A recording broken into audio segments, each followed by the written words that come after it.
우리 함께 말씀을 함께 봉독하도록 하겠습니다. 누가복음 7장 1절부터 10절까지입니다. 한 절씩 교독합니다. 예수께서 모든 말씀을 백성에게 돌려주시기를 마치신 후에 가버나움으로 들어가시니라.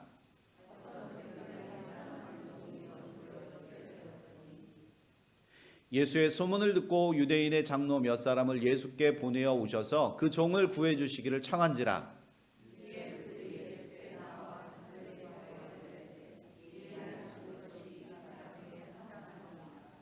그가 우리 민족을 사랑하고 또한 우리를 위하여 회당을 지었나이다 하니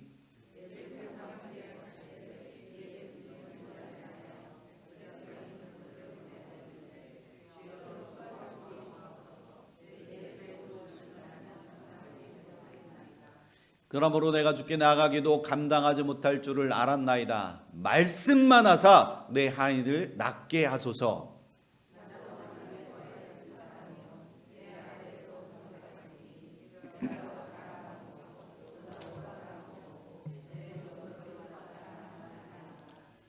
예수께서 들으시고 그를 놀랍게 여겨 돌이키사 따르는 무리에게 이르시되 내가 너희에게 이르노니 이스라엘 중에서도 이만한 믿음은 만나보지 못하였노라 하시더라.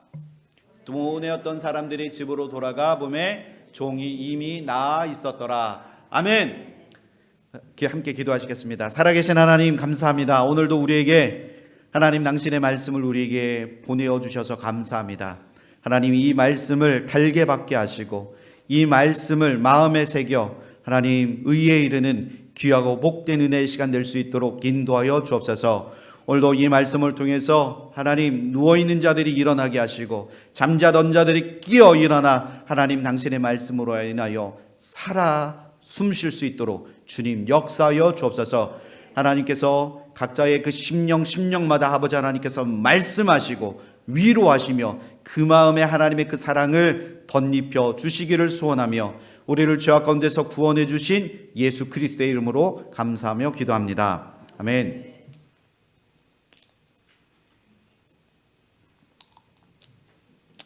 할렐루야. 네, 오늘의 말씀의 제목은 말씀만 하사 내 하인을 낫게 하소서라는 제목으로 함께 말씀을 전하고자 합니다.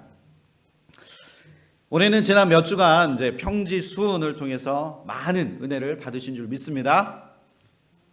아멘. 제가 언제 평지 수훈을 들었나요? 라고 생각하시면 안 됩니다. 온라인을 통해서 이 자리에 참석하지 못하신 분들은 온라인을 통해서 들으셨을 거라고 생각합니다. 오늘은 예수님께서 한 백부장의 종을 살려주신 사건을 오늘 말씀을 통해 보게 됩니다. 예수님은 이 사건을 통해서 좋은 신앙이란 어떤 것인가를 말씀하여 주십니다. 예수님은 오늘 만난 백부장에게 좋은 신앙을 가졌다고 칭찬하셨습니다. 우리도 예수님이 백부장에게 칭찬하셨던 것처럼 우리도 좋은 신앙을 가짐으로 칭찬받는 성도들이 되어지기를 소망합니다. 우리가 성경을 보면 오늘 우리가 성경을 보면 알 수 있듯이 백부장은 그는 로마인이었고 그리고 그는 또한 군인이었습니다. 오늘 본문 말씀을 통해서 백부장의 믿음을 우리도 한번 배워보기를 소망합니다. 또한 주님을 기쁘시게 하는 좋은 신앙을 우리 모두가 갖게 되기를 소망합니다. 아멘. 자, 누가복음 7장 1절 우리 한 목소리로 한번 읽어볼까요? 시작.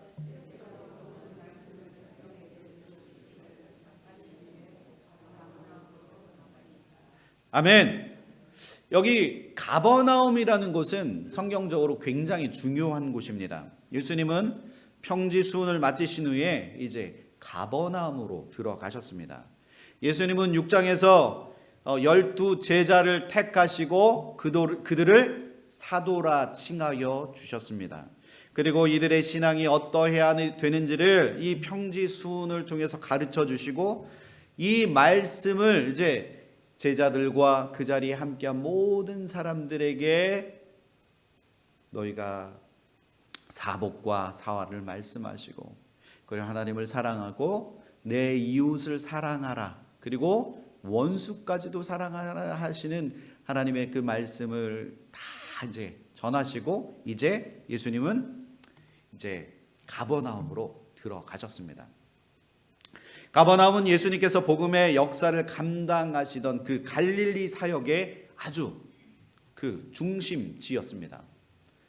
가버나움은 베드로와 안드레 그리고 요한과 야고보의 고향이기도 했습니다. 저 뒤쪽에 보면 굉장히 이제 비옥한 땅도 나오고요. 그리고 앞에는 호수가 있습니다. 가버나움은 당시에 굉장히 그 중요하고 번화한 중소 도시였습니다. 성경에 보면 로마의 세관이 거기에 있었다고 마가복음 2장 14절에 그렇게 기록하고 있고요. 당시에 헤롯의 신하, 왕의 신하도 여기에 살고 있었다고 요한복음 4장 46절에 그렇게 기록하고 있습니다. 또한 로마의 군대가 가버나움의 주둔에 있었습니다. 로마의 군대가 가버나움의 주둔에 있었다는 것은 이곳이 얼마나 중요한 곳인지를 말해주고 있는 것입니다. 그래서 예수님은 가버나움으로 들어가셔서 그곳에서 하나님의 말씀을 증거하기 시작하셨습니다. 누가복음 7장 2절 말씀에 어떤 백부장의 사랑하는 종이 병들어 죽게 되었더니, 가버나움에 들어가시고 나서 첫 7장 2절 말씀에 기록되기를 어떤 백부장의 사랑하는 종이 병들어 죽게 되었더니, 예수님께서 12 제자를 데리고 가버나움에 들어가셨을 때 예수의 소문을 듣고 유대인의 장로 몇 사람이 예수님을 만나게 됩니다. 그 이유는 백부장의 종이 어떻게 됐다고요? 병들어 죽게 되었다는 것입니다. 그러나 백부장의 믿음을 통해서 결과적으로 보면 그가 다시 건강하게 되는 놀라운 기적을 체험하게 되었습니다. 오늘 본문의 주인공이 되는 그 백부장이 어떤 사람인지 우리 말씀을 통해서 한번 살펴보겠습니다. 자, 첫 번째는 백부장은 누구인가? 백부장의 인격이 어떤 인격을 가지고 있는지 오늘 말씀 7장 1절부터 5절 말씀을 근거로 해서 우리가 한번 살펴보도록 하겠습니다. 백부장이라고 하면 사회적으로 높은 지위에 있는 그런 사람입니다. 당시 백부장은 로마 군대 지휘관으로서 백부장이라는 말에서 우리가 알 수 있듯이 약 100명의 군대를 통솔하는 자입니다. 더구나 식민지의 그 치안을 유지하고 담당하는 그는 그 막강한 권세를 가지고 있습니다. 이런 권세를 가진 그에게는 또한 그를 수종드는 자들이 많이 있다는 겁니다. 또한 그는 로마 군대의 백부장이었으므로 아까 말씀드렸지만 많은 종들이 있었지만 그럼에도 불구하고 그는 그 가운데 특별히 백부장이 사랑하는 종이 병이 들었습니다. 그래서 그는 그 종을 구하려고 부단히 애를 썼습니다. 하지만 주인이 종을 사랑했다는 것은 당시 사회적으로는 이해할 수 없는 일입니다. 당시 로마법의 종이란 살아있는 도구에 지나지 않았습니다. 종을 때리고 싶으면 때리고, 굶기고 싶으면 굶기고, 버리고 싶으면 버리고, 죽이고 싶으면 죽이는 그런 사람으로, 그런 물건으로 취급받는 게 바로 종이었습니다.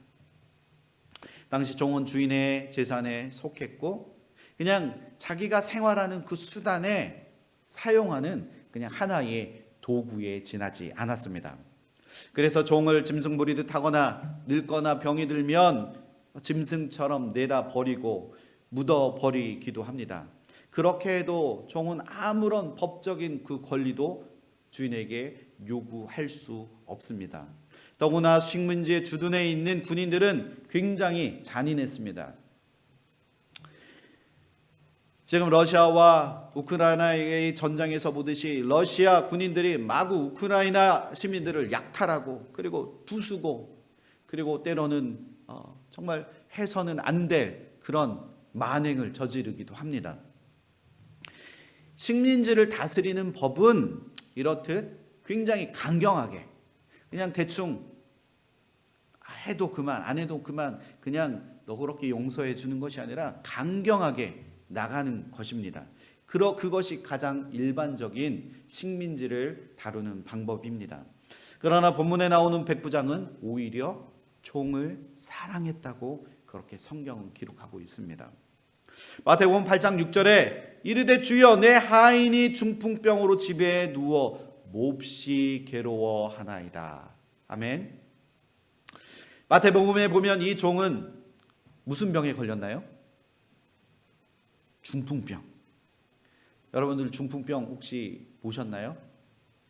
그 옛날에 한국에서는 소록도라고 해서 그 충청도 외딴 섬에 그곳에 이제 사람들을 다 거기다 놓고 중풍병자를 따로 수용하는 그런 섬들이 있었습니다.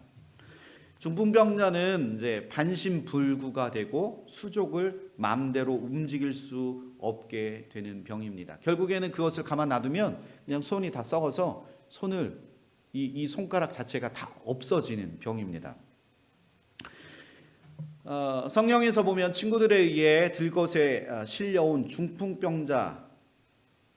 중풍병자도 친구들에 의해 들것에 실려 왔지만 자신의 힘으로는 움직일 수 없는 상태를 말합니다. 더 이상 그는 종으로서의 가치나 이용 가치가 전혀 없어서 그냥 누워 있어 그 자리를 차지하기보다는 그냥 내어 버리는 편이 더 낫다고 그 주인은 그렇게 생각할 수도 있는 상황입니다. 그러나 이 백부장은 이 종을 어떻게 했습니까? 누가복음 7장 3절 우리 한 목소리를 한번 읽어보실까요? 시작.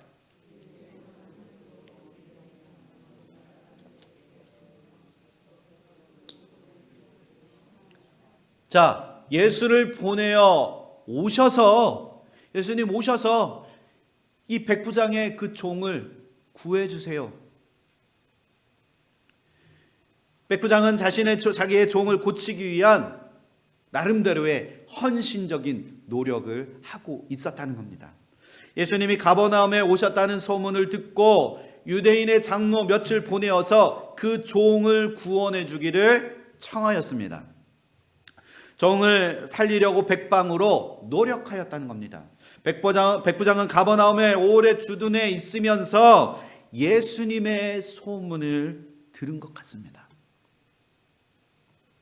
앞선 누가복음 4장 31절 이하에 예수님은 가버나움의 동네에 들어오셔서 가르치시기도 하고 더러운 귀신을 쫓아내기도 하셨습니다. 자, 4장에 보면 어떤 일들이 있냐면 베드로의 장모의 열병을 고쳐주셨습니다. 또한 각색 병든 자들을 밤늦도록 일일이 다 고쳐주셨습니다. 그리고 문둥이를 고쳐주시고 그리고 침상에 누운 채 누워있는 그 중풍병자를 예수님께서 고쳐주셨습니다. 이런 여러 가지 예수님의 소문을 듣고 있던 백부장은 아마도 이렇게 생각하지 않았을까. 그래, 예수 그분만 내가 모실 수만 있다면 내가 사랑하는 종을 살릴 수 있을 거야.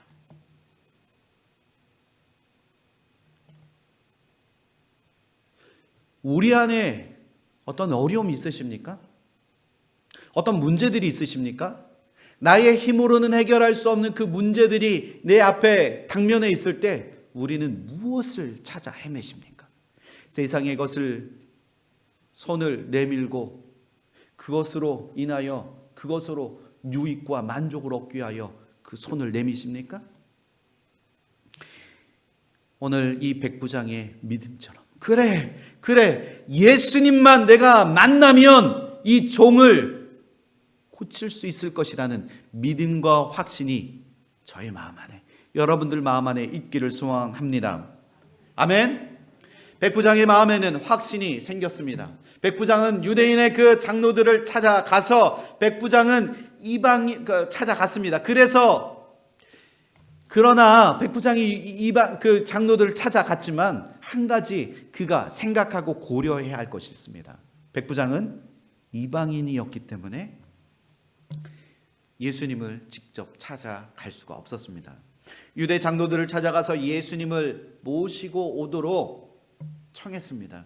백부장은 병들어 죽어가는 종을 살리고자 하는 그런 간절한 마음이 그 마음 안에 있었다는 겁니다. 마태복음 8장 6절에 보면 주여 내 하인이 중풍병으로 집에 누워 몹시 괴로워하나이다. 자신의 말을 이 장로들에게 전달한 겁니다.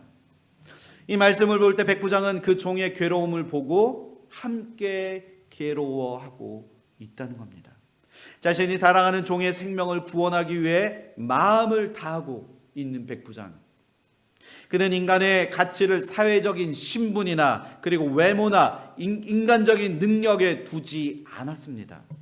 백부장은 자신의 종의 병을 낫게 하기 위해서 최선의 노력을 다하고 있다는 겁니다.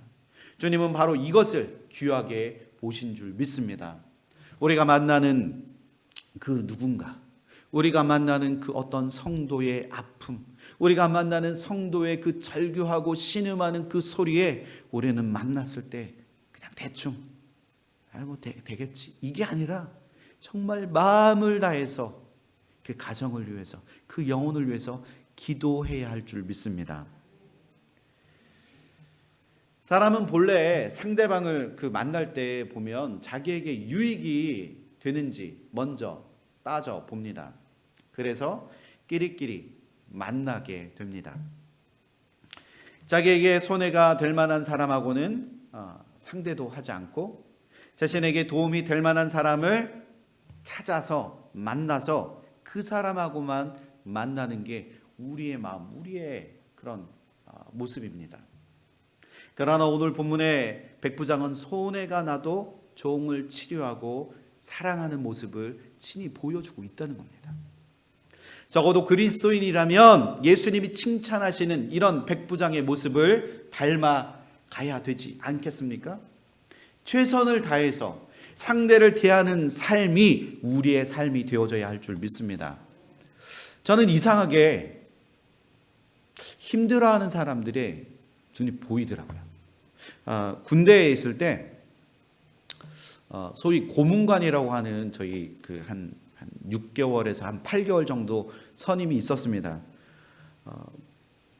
걸어가도 항상 늦게 가고 밥을 먹어도 항상 늦게 먹고 무슨 일이 있으면 항상 혼나서 고문 근데 제 마음이 그 선임명을 볼 때마다 마음이 편하지가 않더라고요. 그래서 이제 달리는 일 있으면 일병님이면 일병님 좀 빨리 가십시오 이렇게 옆 뒤에서 밀어주고 또 밥 먹어야 되면 이제 시간을 미리 좀 얘기해줘서 빨리 먹게 하고 좀 그런 일들. 그리고 거리를 지나가다가 노숙인 아저씨들이 보이면 그냥 지나가지 못했던 것 같아요. 그냥 가서 이제 술을 자시고 이미 이제 몸에는 이제 소변이나 이런 걸로 이제 몸이 막 냄새가 나는데 저와 제 친구가 항상 그냥 지나가다가 이렇게 말로 여쭤보고 그리고 그게 안 되면 추운 겨울날이면 경찰을 불러서 이제 119를 불러서 호송해 갈 수 있도록 그렇게 하는 것. 그러니까 하나님이 주시는 그런 마음인 것 같아요. 우리가 그런 마음이 없다면 하나님께 우리가 기도하면서 하나님 우리에게도 이런 넉넉한 마음 그리고 불쌍한 자들을 보고 그리고 그들의 마음을 세워갈 수 있는 그런 긍휼한 마음을 우리에게 허락하여 주십시오 라고 그렇게 기도할 때 하나님께서 우리의 마음 안에 긍휼의 마음을 심어 주실 줄 믿습니다. 백부장도 아마 이런 긍휼의 마음이 있었던 것 같아요. 자기의 신분이 높았지만 그 종을 사랑하는 마음, 종의 아파 신음하는 그 소리를 거슬려 듣지 않고 그 신음하는 소리를 긍휼의 마음으로 그를 바라보았다는 것. 우리도 이런 긍휼의 마음이 여러분들 마음 안에 가득 차시기를 소망합니다. 요한복음 7장 4절에 보면 이에 그들이 예수께 나와 간절히 구하여 이르되 이리 하시는 것이 사람에게는 합당하니이다. 지금 백부장의 그 말을 지금 장로들이 대신 예수님께 전달해 주고 있는 상황입니다. 생각해보면 백부장의 그 이야기를 듣고 장로들이 와서 예수님이 그 백부장의 종을 치료해 주기를 그렇게 간청하고 있다는 겁니다. 어떻게 유대인의 장로들이 그 외국인인, 이방인인 그 백부장의 그 종을 치료해 달라고 그렇게 간청할 수 있었을까요? 그 이유는 백부장은 유대인들을 사랑해서 회당을 지어 주었다는 겁니다. 유대인의 장로 몇 사람이 예수께 찾아와 그 종을 구원해 주시기를 간청했습니다. 그들의 간청은 예수님께서 이 백부장의 청을 들어주는 것이 합당합니다. 제발 이 백부장의 종을 구원해 주십시오. 치료해 주십시오. 그렇게 간청했다는 겁니다. 그렇다면 그들이 그렇게 간청한 그 이유가 무엇입니까? 누가복음 7장 5절 말씀 한 목소리로 함께 읽어봅니다. 시작.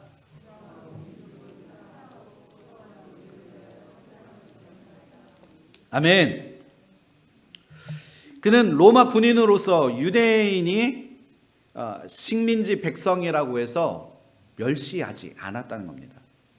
오히려 그는 유대민족을 사랑했습니다. 그는 헤롯처럼 유대민족의 환심을 사기 위해서 그냥 환심 사기 위한 성전을 지은 것이 아니라는 겁니다. 그는 정치적인 목적이나 환심을 얻기 위해서 회당을 지은 것이 아니고 그는 유대민족을 사랑하였기 때문에 그 회당을 지어 주었다는 겁니다. 그는 유대인들에게 가장 필요한 회당을 주어 줌으로써 그들에 대한 사랑을 표현했습니다. 제가 사랑하는 사랑은 그 상대방의 필요를 채워줄 때 사랑의 그 마음이 전달되어집니다. 이것을 보면 이 백부장은 하나님을 경외하는 믿음이 있었던 것 같습니다. 아직도 우리는 생각합니다. 믿음이 뭐야? 아직도 믿음이 무엇인지 잘 모르겠다고 생각하시는 분들이 계실 거라고 생각합니다. 지난주 제가 말씀드렸던 것처럼 믿음은 어떻게 된다고요? 들음에서 난다고 그렇게 말씀합니다. 자, 그러면 여러분 무엇을 들어야 믿음이 생겨날까요? 뭐라고요? 네, 하나님의 말씀을 들어야지 우리 안에 믿음이 생겨나게 될 줄 믿습니다.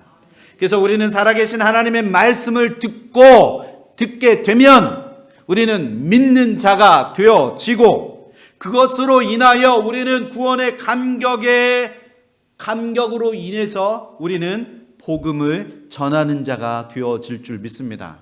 복음을 들으면 내 마음에 이 가슴에 불이 들어옵니다.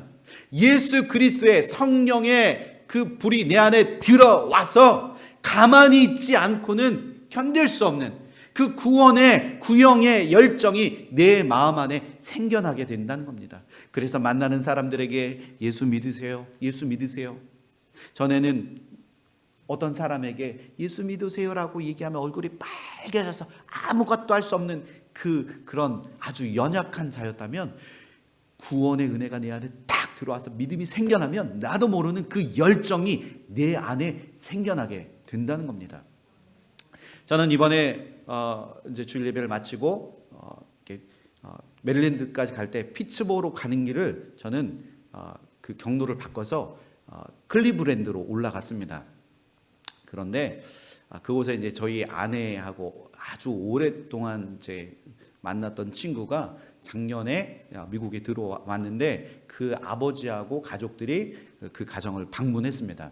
그런데 그 친구의 아버지와 그 가족들이 예수를 믿지 않았습니다. 그런데 저녁을 먹고 집에 들어와서 우연하게 이제 얘기를 하게 되다가 그 아버지가 이제 예수를 믿지 않는다는 이야기를 듣고 제가 이제 이야기를 시작했습니다. 그런데 불과 30분 만에 그분이 목사님 얘기를 들으니까 저도 이제 아버지가 유교에 굉장히 헌신적인 분이었기 때문에 아버지의 그 유산, 아버지의 그런 것을 다른 사람들의, 내가 예수를 믿으면 다른 사람들에 의해서 혹시 아버지가에게 누가 되지 않을까, 그런 찰나에 이제 나도 예수를 믿어야 되지 않을까, 딸들이 믿는 예수를 믿어야 되지 않을까 생각하고 있는 그 찰나에 제가 가서 복음을 전하고 그것을 복음을 받아들이고 이제 예수를 열심히 믿겠다고 그렇게 작정하는 그 은혜의 시간이 그 시간을 통해서 이루어졌다는 겁니다. 하나님은 경로를 바꾸시더라고요. 이쪽으로 가면 2시간을 더 가야 되거든요. 근데 하나님이 굳이 이렇게 가야 되는 것을 이렇게 가서 이곳에서 그 사람들을 만나게 하셨다는 것은 분명한 이유와 목적이 있었다는 겁니다. 때로는 우리가 어떤 사람을 만났을 때 굳이 만나야 되지 않아도 될 것 같았는데 하나님이 가도록 그 자리를 만들어 주셨다는 것은 그 사람에게 복음이 필요하기 때문입니다. 그런 순간들을 여러분도 경험하시고 열정을 다해서 구령의 열정으로 그들에게 복음을 증거하는 저와 여러분들이 되기를 소망합니다. 요한복음 5장 25절 말씀에 보면 진실로 진실로 너희에게 이르노니 죽은 자들이 하나님의 아들의 음성을 들을 때가 오나니 곧 이때라. 듣는 자는 살아나리라. 아멘. 우리 다시 한번 읽어볼까요? 시작.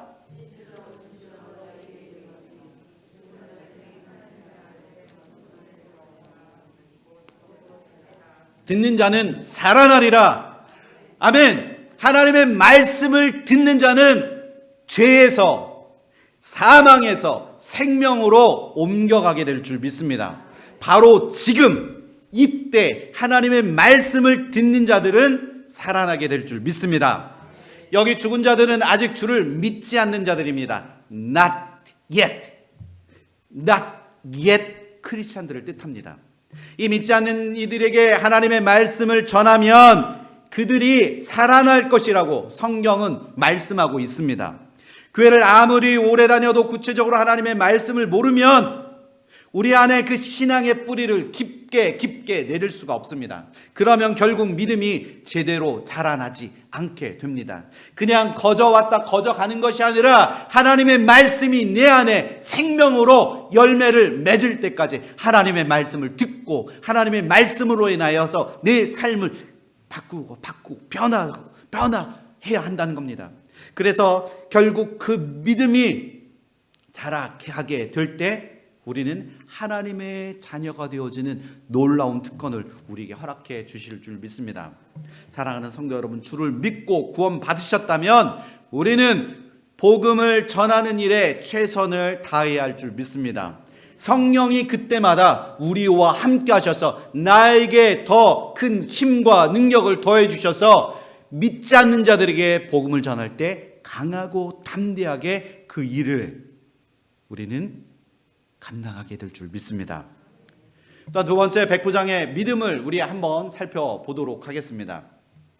누가복음 7장 6절 우리 한 목소리를 함께 읽어봅니다. 시작.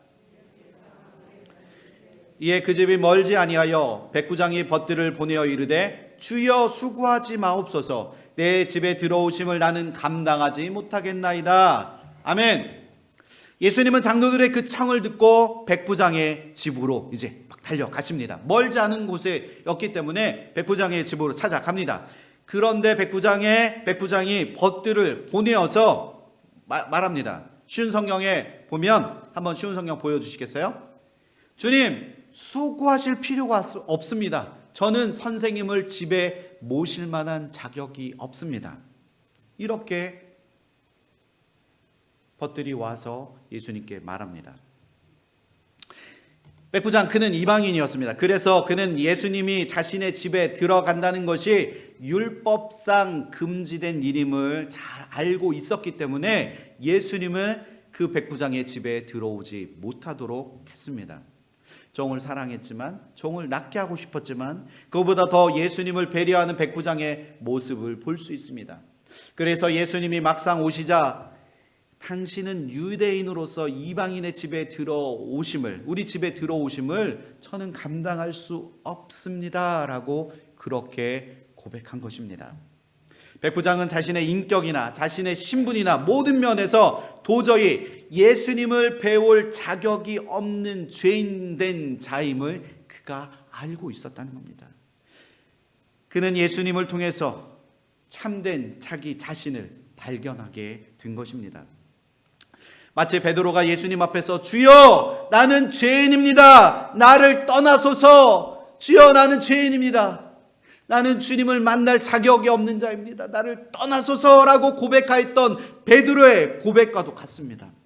사람들은 재물이 많거나 지위가 높으면 몸이 뻣뻣하거나 교만해집니다. 그러나 예수님을 바로 알면 참으로 겸손해지게 될 줄 믿습니다. 그는 예수님이 누구신지 알았습니다. 그래서 철저하게 자신을 낮춰서 주님 앞에 순종했다는 겁니다. 누가복음 7장 7절에 그러므로 내가 주께 나아가기도 감당하지 못할 줄을 알았나이다. 말씀만 하사 내 하인을 낫게 하소서. 아멘. 말씀만 하사 내 하인을 낫게 하소서. 우리 주님은 말씀만으로 그 모든 병을 치료하시고 귀신들을 내어 쫓는 그 권세가 예수 그리스도 안에 있음을 믿으시기를 소망합니다. 그러나 백부장 그는 예수님을 시험하려고 한 것이 아닙니다. 말에는 권세가 있습니다. 그는 예수님의 말씀의 그 권세를 믿고 있었습니다. 예수님은 가버나움에서 많은 이적을 행하셨습니다. 예수님은 이적을 행하실 때마다 말씀으로 귀신을 꾸짖어서 내어 쫓으셨습니다. 예수님이 그 귀신을 꾸짖으시더니 어떻게 됐나요? 병이 낫게 되었습니다. 무엇으로요? 예수님이 무엇으로 그 귀신들을 꾸짖으셨습니까? 예수님은 하나님의 말씀으로 치료하시고 고치신 줄 믿습니다. 우리에게 아픔이 있는 자들이 있습니까? 하나님의 말씀으로 내 안에 있는 거짓된 것, 귀신들을 내어 쫓으시기를 예수 그리스도의 이름으로 축원합니다. 누가복음 7장 8절 말씀에 나도 남의 수하에 든 사람이요 내 아래에도 병사가 있으니 이더러 가라 하면 가고 저더러 오라 하면 오고 내 종더러 이것을 하라 하면 하나이다. 당시 로마 군대는 철저한 명령에 복종만이 있을 뿐입니다.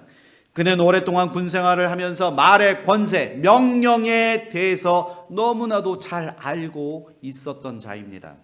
그는 군대의 백부장으로 상관에게 철저히 복종하고 부하들에게 복종만을 가르치는 그런 위에 있는 사람이었습니다. 그런데 예수님께서 더러운 귀신을 꾸짖어 내쫓으시고 문둥병자를 말씀으로 깨끗게 하시고 중풍병자를 말씀으로 걸어가라 하시니 걸어갔다라는 그 말씀의 능력을 그가 믿고 있었다는 겁니다. 이런 예수님의 소문을 들으면서 예수님은 보이지 않는 그 영적 세계를 지휘하시는 절대적인 그 권세를 가지신 분이 바로 예수 그리스도이심을 그가 믿고 있었다는 겁니다. 군의 세계도 명령을 내리면 그대로 순종하는데 예수님이 명령하시면 그대로 될 것이라는 그 믿음이 그 백부장의 마음 안에 있었다는 겁니다.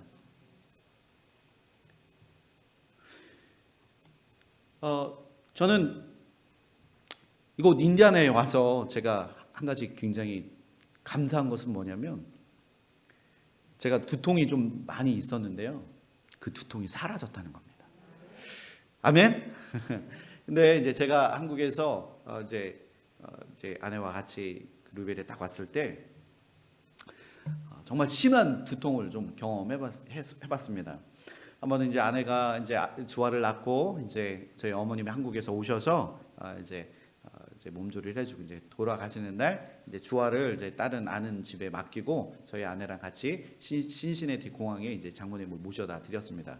그래서 이제 때가 점심 때까지 지나서 그 공항에 있는 스타벅스에서 이제 차가운 샌드위치와 그 이제 차가운 음료를 이렇게 먹고 이제 운전하고 오는데 그게 얹힌 거예요. 그래서 너무 힘들더라고요. 오는 순간 머리를 만지니까 머리는 막 진짜 막 무슨 에어컨을 직접 뗀 것처럼 머리는 막 차갑고 몸도 점점 차가워지고 손도 다 차가워져서 얼굴 혈색이 완전히 저 지금 까맣잖아요. 근데 이렇게 이제 변해. 그날이 월요일이었는데 제가 아팠던 그 날이 언제까지 지속이 됐냐면 토요일까지. 월요일부터 토요일까지 저는 아내가 아기를 낳아서 몸조리를 받아야 되는데 제가 오히려 아무것도 못하고 그냥 누워서 6일을 그렇게 지내고 있었습니다. 그런데 토요일 날이 되니까 제 마음 안에 어떤 마음이 생기냐면 다음 날 주일날 예배를 가야 되는데 찬양 인도도 해야 되고 뭘 해야 되는데 아파서 누워 있으니까 제가 두려움이 생기더라고요. 그러면서 막 머리가 아파서 저희 아내가 옆에 방에 있는데 제가 이제 막 기어가면서 여보 나 좀 제발 살려줘. 나 좀 살려달라고 그렇게 애원했습니다. 그러니까 아내가 이제 저희 이제 소파에 저를 딱 앉혀놓고 어떻게 해야 되나 여보 어떻게 해야 되지 막 그러다가 전화를 이제 들더니 아는 목사님한테 전화를 걸더라고요. 전화를 삑삑.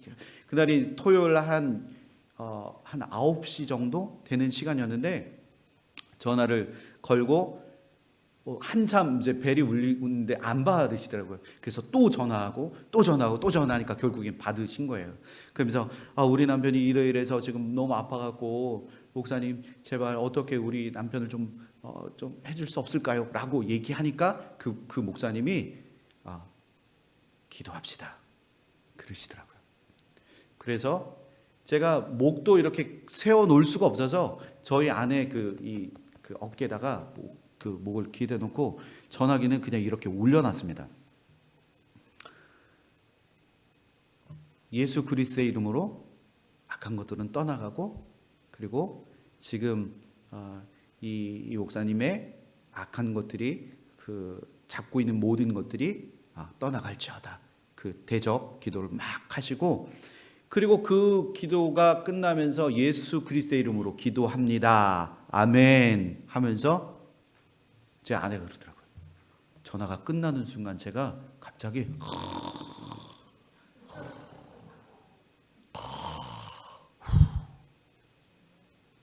그 뒤로 저는 기억이 없어요. 그 뒤로 저는 그 다음날 아침 주일날 아침에 제가 일어나게 된 것입니다. 지금도 그 소름이 끼치는데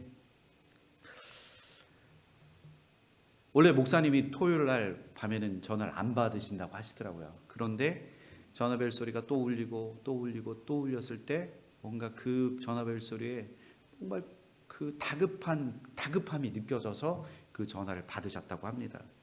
그런데 전화기로 기도하는데 무슨 능력이 나갈 수 있겠어요? 근데 하나님은 직접 만나시지 않는다 할지라도 예수 그리스도의 이름으로 우리가 기도하고 그리고 그 악한 것들을 우리가 대적할 때 하나님의 능력이 임하시는 줄 믿습니다. 예수님께서 친히 백부장의 집으로 찾아가시지 않았다 할지라도 말씀만으로 그 병든 하인의 그 종의 아픔을 치료하셨던 것처럼 우리 안에 있는 모든 아픔들, 모든 슬픔들 주님께서 그 모든 것을 깨끗이 치료해 주실 줄 믿습니다. 우리 누가복음 7장 6절부터 8절 우리 한 목소리로 함께 읽어보실까요? 시작.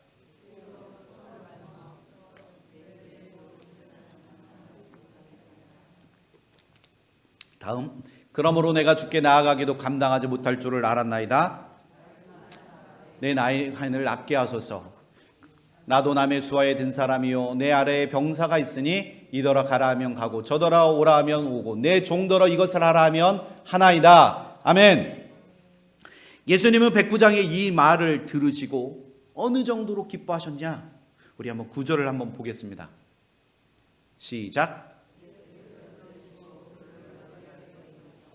따르는 무리에게 이르시되 내가 너에게 이르노니 이스라엘 중에서도 이만한 믿음은 만나보지 못하였노라 하시더라. 아멘.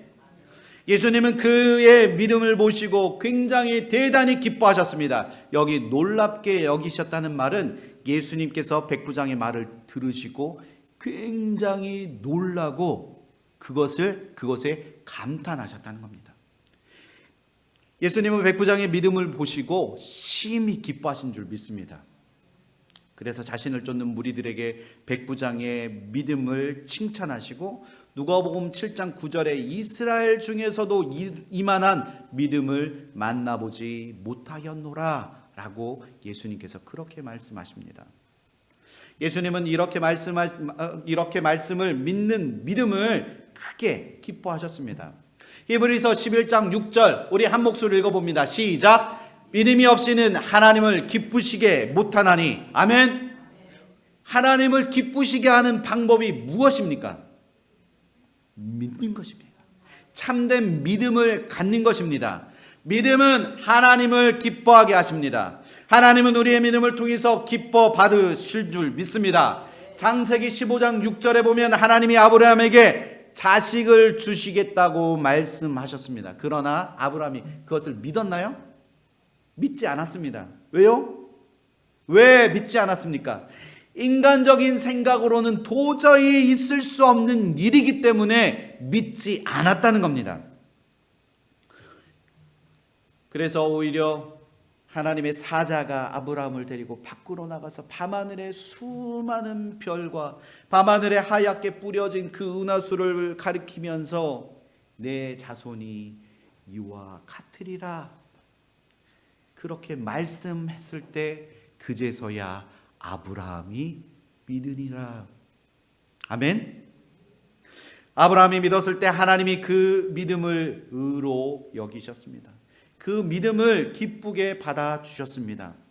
주님이 기뻐하시는 신앙이란 말씀을 절대적으로 믿는 신앙입니다. 믿으십니까? 그러나 잘못된 신앙은 언제든지 먼저 기적을 구하고 기적을 보고 신앙 생활하려고 하는 자들입니다. 그러나 올바른 신앙이란 믿음으로 말씀에 순종하다 보면 기적은 저절로 따라오게 된다는 겁니다. 말씀, 그 다음에 순종, 그러면 이적과 기사가 일어나게 될 줄 믿습니다. 갈릴리 가나 혼인잔치에서 물이 포도주로 변할 때 예수님께서 말씀하십니다. 물을 항아리에 채우라고 예수님이 말씀하십니다. 그 말씀에 하인들이 어떻게 했죠? 순종하였습니다. 순종하니까 물이 포도주로 변했습니다. 아니 이 빗물을 항아리에 붓는다고 뭐가 되겠습니까? 아유 저는 안 할래요. 저 나중에 그것 때문에 혼나고 저 그 도저히 안 할래요. 그게 아니라 말씀만 하십시오. 내가 그것을 믿고 의지하겠습니다. 그냥 그대로 순종하고 따랐더니 그 항아리에 부은 물이 포도주로 변하게 되어지는 그 기적이 일어났다는 겁니다.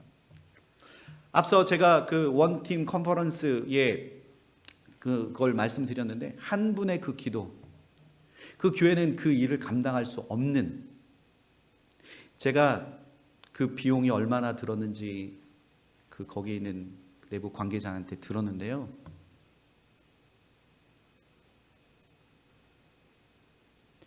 저는 몇천 불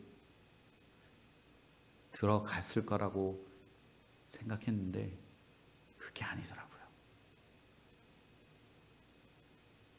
1,000불에 공이 2개가 더 붙을 정도의 어마어마한 비용을 그 교회를 세우는 일에, 목회자를 세우는 일에 그 교회가 사용되어졌다는 겁니다. 믿음. 존 메달거드는 신앙에 대해서 이렇게 정의합니다. 사람들은 베드로가 믿음이 없어서 물에 빠졌다고 비난하는 경향이 있습니다. 그러나 배에서 내리지 않은 11명의 다른 제자들이 있었다는 것을 기억하십시오. 우리는 집중을 베드로가 물에 빠졌다는 것에만 집중합니다. 그러나 베드로는 어떻게 했나요? 믿음으로 배에서 뛰어내려 바다를 걷는 그 기적을 그가 체험했다는 겁니다. 다른 11명의 제자들은 그냥 두려움에 떨고 있었다는 것. 저는 11명의 제자들처럼 두려움에 떨고 있는 자들이 아니라 하나님의 말씀을 믿고 의지하며 물 위를 걷게 되어지는 베드로의 그 믿음과 신앙을 여러분들이 닮아가기를 소망합니다. 신앙이란 하나님을 점점 알아가고 신뢰가 깊어져 가는 만큼 그분께 삶을 의지적으로 결단하고 순종하는 것입니다. 듣고 아는 것만으로 끝나버린다면 어렵고 힘든 일이 생길 때 순종과는 거리가 먼 결국 세상의 노예로 전락하게 됩니다. 우리의 믿음과 신앙을 한번 점검해 보기를 소망합니다. 우리는 말로만 믿고 행동하고 있지는 않으십니까? 그러나 믿는 자라면 믿음으로 행동하고 실천하고 예수님의 성품을 닮아가려고 노력하고 예수님이 나의 구원자이심을 믿음으로 구원받는 사람으로서 마땅히 우리는 행동해야 할 줄 믿습니다. 중요한 것은 믿음은 동사가 되어져야 합니다. 행동해야 합니다. 때로는 이것이 이해가 안 될 때도 있지만 행동으로 옮기다 보면 그 말씀이 진리라는 사실을 우리는 깨닫게 될 줄 믿습니다. 믿음으로 실천해 본 것까지 그것이 내 것이 되어집니다. 주님께 구하여도 응답받지 못하는 이유 중에 하나는 우리가 두 마음을 품어 의심하기 때문입니다. 오직 믿음으로 구하고 조금도 의심하지 않는 그 간구에 주님은 응답해 주실 줄 믿습니다. 백부장이 자신의 종이 치료되고 나을 것을 확신하고 주님께 간구한 것처럼 말입니다. 저도 두통으로 고통받고 있을 때 다음날 주일에 하나님을 예배하고 찬양하기 위해서 간절히 하나님 앞에 그렇게 기도하고 그 목사님의 그 기도를 아멘으로 믿고 받았을 때 그 두통에서 그 죄악에서 벗어나 하나님의 은혜 가운데 거하여서 치료를 받았던 것처럼 우리도 하나님의 은혜를 사모하고 하나님의 말씀을 사모하며 내가 믿겠다고 믿음의 확신을 가지고 그 일을 믿음으로 감당한다면 우리 안에 참된 믿음을 허락하여 주시고 그 신앙을 통해서 죄에서 떠나 하나님의 참된 구원의 은혜의 현장에 우리가 거하게 될 줄 믿습니다. 성도는 백부장과 같이 한치의 의심도 없는 확신 있는 믿음으로 주님께 간구해야 할 줄 믿습니다. 백부장은 예수님이 모든 주권을 가지신 하나님의 아들이심을 확인했습니다. 이 진리에 대한 믿음의 확신이 예수님까지도 놀라게 하셨다는 겁니다. 사랑하는 성도 여러분, 우리 모든 성도는 주님이 이 땅의 창조주이시고 구원자이시며 심판주이심을 의심치 않고 주님께 칭찬받는 믿음의 소유자들이 다 되어지시기를 예수 그리스도의 이름으로 축원합니다.